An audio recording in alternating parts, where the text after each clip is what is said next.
কেমন আছেন স্যার? আশা করি সবাই ভালো আছেন। আমার চ্যানেলে আপনাদেরকে স্বাগত জানাই। আজকে আমি তৈরি করব কাঁচা আমের টক ঝাল মিষ্টি আচার। আর এখানে আমি এই আচারটা তৈরি করার জন্য ঝড়ে যে আম পড়েছিল সেই আমগুলো কেটে নিয়েছি খোসা সহ, আর ভিতরের শক্ত অংশ নিয়ে নিয়েছি। এবার আমি কড়াইতে দিয়ে দিলাম, খালি কড়াইতে 5 ফোড়ন, তারপর দিয়ে দিলাম আস্ত মরিচ, জিরা, আর দিয়ে দিলাম 1 চামচ ধনিয়া, কয়েকটা শুকনো লঙ্কা। এবার এগুলো আমি প্রথমে ভালো করে ভেজে নেব।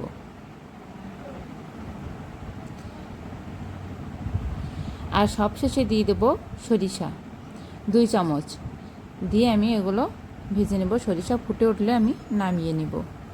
সরিষাটা সবচেয়ে শেষে দিচ্ছি, কেননা সরিষা গরম হতে বেশি সময় লাগে না, এই জন্য, নতুবা পুড়ে যেত।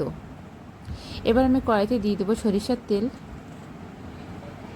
তারপরে দিয়ে দেবো শুকনো লঙ্কা কেটে, এবার দিয়ে দেবো একটু 5 ফোড়ন,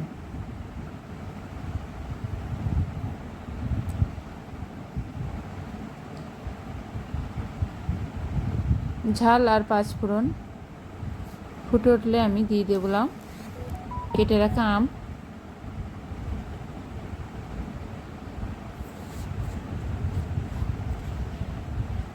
তারপর আমি দিয়ে দিলাম হলুদ গুঁড়া, শুকনো লঙ্কার গুঁড়া,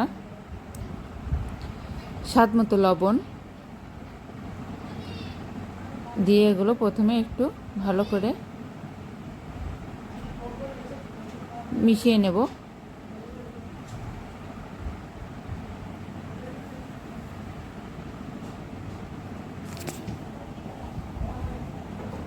একটা সুন্দর কালার চলে আসছে, আর এখানে তেলে আমগুলো সিদ্ধ হয়ে যাচ্ছে।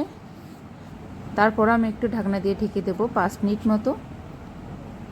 ঢেকে দেওয়ার পরে আমগুলো আরও ভালোভাবে সিদ্ধ হয়ে গিয়েছে তেলে। এবার আমি দিয়ে দেবো চিনি। এখানে আমি টক ঝাল মিষ্টি আচার করার জন্য চিনি দিয়েছি সেই স্বাদ মতো। আর আপনাদের যেটা পছন্দ হবে, একটু চিনি বেশি দিলেও সমস্যা নাই, কম দিলেও সমস্যা নাই, যে যার স্বাদ মতো এটা ব্যবহার করতে পারি। চিনিটা ভালো করে মিশানো হয়ে গিয়েছে, এটা সুন্দর কালারও চলে যাচ্ছে। আর এই আচারটা আমি এবার যে মশলাটা গুঁড়ো করছিলাম সে মশলাটা এখন আচারে দিয়ে দেব।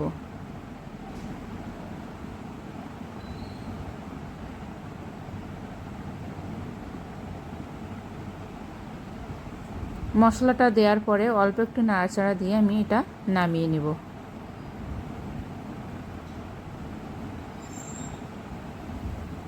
এই মশলাটা দেওয়ার পরে আচারে সুন্দর একটা ফ্লেভার চলে আসে।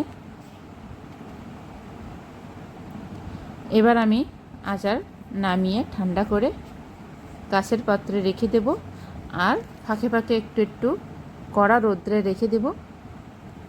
অনেক দিন থেকে যাবে আচারটা।